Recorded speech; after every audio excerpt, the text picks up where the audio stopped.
Pozdravljeni v imenu Slovenske gospodarske zveze. Danes pozdravljamo v naši družbi magistra Dušana Pšeničnika, ekonomskega svetovalca na Veleposlaništvu Republike Slovenije na Dunaju. Tema pogovorov so čezmejni gospodarski tokovi med Avstrijo in Slovenijo in pa COVID-19 ukrepi. COVID-19 je skoraj istočasno prizadel tako Slovenijo kot Avstrijo. Ukrepi pa so zelo primerljivi, ne pa identični. A kljub vsemu zelo pozitivni trendi obvladovanja COVID-19 na obeh straneh meje. Korona kriza je močno prizadela obe gospodarstvi, tako znotraj meja kot čezmejno.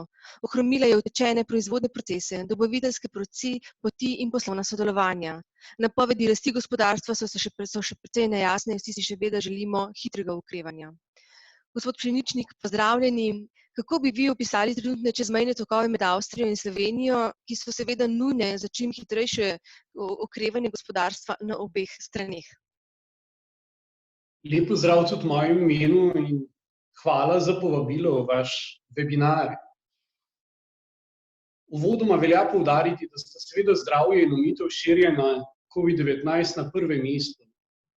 Vendar pa že od vsega začetka obstaja jasen interes, da se gospodarska aktivnost in tokovi, če je to le mogoče, čim manj omejujejo ter tako čim lažje prilagodijo naši novi normalnosti. Pri čezmejnih tokovih je to še posebej vidno pri izjemah za gospodarstvo pri prečkanju meje. V običajnem režimu, se pravi ob novo uvedenih ukrepih, bi nas na prehodu v Avstrijo čakala 14-dnevna karantena, na prehodu v Slovenijo 7-dnevna karantena ali predočenje negativnega testa. V tej luči je Avstrija že od vsega začetka izpostavila jasne izjeme za tranzitni in blagovni promet, pa tudi za poklicni in gospodarski promet. Vzporedno je tudi Slovenija nanizala izjeme za tranzitni in blagovni promet ter za delovne migrante ter dvolastnike. Opažamo lahko, da kar se tiče tranzita in blagovnega prometa, stvari zelo dobro delujejo. Tukaj omejitev problemov ni, razen manjših zastojev kdaj na meji. Tudi glede čezmejnih delovnih migrantov se je po prvih dilemah situacija zelo dobro razrešila. Velja pa izpostaviti, da Avstrija ta pojem res zelo široko interpretira. Več dilem, več razlik pa nastaja pri razumevanju gospodarskega prometa, se pravi pri organizaciji poslovnih sestankov v Avstriji, pri izvajanju posameznih naročil, čezmejnih aktivnosti, pri vključevanju napotenih delavcev, mogoče celo sezonskih delavcev. Marsikdo je v tej luči moral prilagoditi svoj poslovni model, a pomembno pri tem je, da so poslovne vezi ostale, da se ne prekinejo ali celo nadomestijo. Velja tudi poudariti, da tako delodajalci kot zaposleni v Avstriji in Sloveniji morajo spoštovati dodatne varnostne ukrepe v okviru delovnih procesov. Tako da za njih že nekateri dodatni standardi veljajo.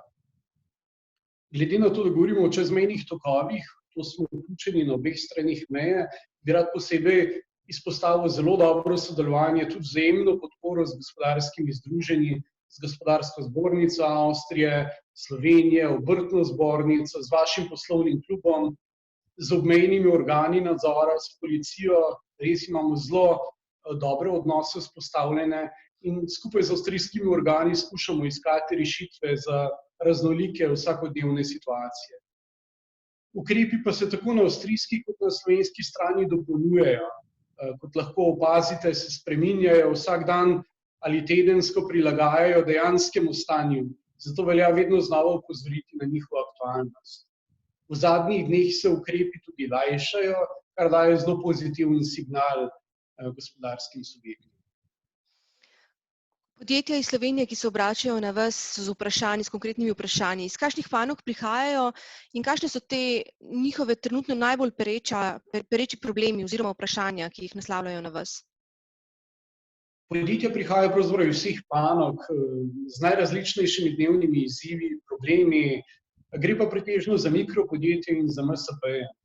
Če je pred krizo bila najbolj izpostavljena tema čezmejno upravljanje storitev, pa tudi iskanje poslovnih partnerjev, vstopanje na avstrijsko tržišče, vstopanje v dobaviteljske verige, posebnosti poslovanja v Avstriji, velja se namreč zavedati, da je avstrijski trg zaradi svoje bližine, obmejnih območij, visoke kupne moči, pomanjkanje delovne sile v Avstriji, zelo privlačen in pogosto prvi korak za številna slovenska podjetja v tujini.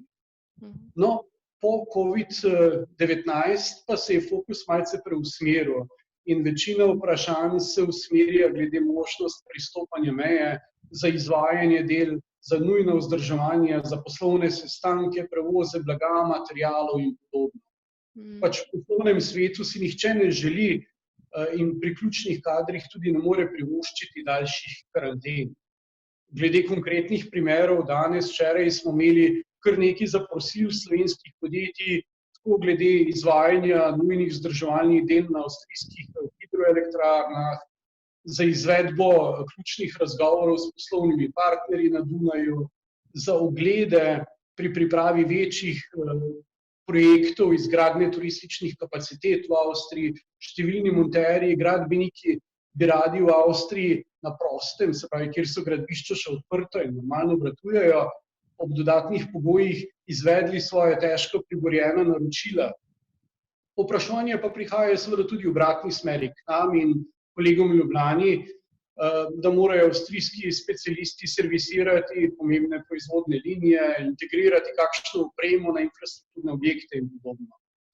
V tem trenutku bom zdaj delila vaše podatke, če bi vas kdo želel kontaktirati, da vas lahko pokliče in kontaktira. Pa ne vas vprašam še to, kaj pa investitorji? Vemo, da so avstrijski investitorji v Sloveniji predstavljajo velik tržni delež, se tudi oni obračajo na vas, njih kaj skrbi oziroma kakšno so njihova vprašanja? Seveda, avstrijski investitorji so z naskokom največji investitorji v Sloveniji. Vsak 4. evro pravzaprav pride iz Avstrije. Ja. Se opravičujem. Nič hudega. Slovenija je bila za Avstrijo zmeraj zelo atraktivna investicijska destinacija in Avstrija ima v Sloveniji preko 1000 podjetij z avstrijskim kapitalom, z 20.000 zaposlenimi. Luka Koper je njihova najpomembnejša luka, okno v svet. In ukrepi COVID so posebej na meji, ne glede na bližino soseščine, vzpostavili dodatne ovire pri gibanju ključnih poslovnežev in investitorjev. Seveda ti razumejo situacijo, konec koncev imajo podobne ukrepe tudi v Avstriji in na drugih mejah. Vendar pa velja poudariti, da vrsta projektov teče dalje, kot rečeno, delo na gradbiščih poteka in zahteva tudi čezmejno aktivnost, mobilnost.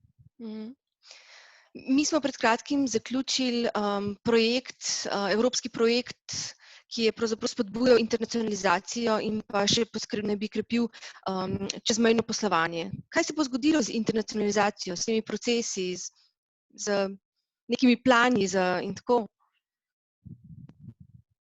Ja, čestitke, ta projekt je bil res zelo odličen, zelo praktično naravnan. Mislim, da je COVID-19 zelo pomembna preizkušnja tudi za internacionalizacijo gospodarstva in čezmejne tokove med Avstrijo in Slovenijo. Obe državi sta namreč zelo odprti gospodarstvi, večji del bruto domačega proizvoda ustvarita na tujih trgih in nedvomno bodo le-ti prizadeti. Velja pomen, da za skupnimi prizadevanji in ob vzajemnem interesu se vedno najde rešitev tudi v takšnih izrednih razmerah, še posebej v sorodni soseščini. Tako da bi lahko ta izkušnja našo vzajemno poznavanje, razumevanje, sodelovanje v času po koronakrizi in ta čas zagotovo prihaja, še okrepilo. Tudi dobro obvladovanje zdravstvenih razmer, postopno nadzorovano spuščanje ukrepov ter to privajanje nove realnosti, tako v Sloveniji kot v Avstriji, dajejo pomembno spodbudo tudi pri normalizaciji gospodarskih aktivnosti. Mislim, da smo pri tem oboji na dobri poti. Gospod Pšeničnik, veliko uspeha še naprej. Hvala za vaš čas in za čas za ta webinar in se vidimo v živo, tako kot to najraje počnemo. Srečno. Veselje.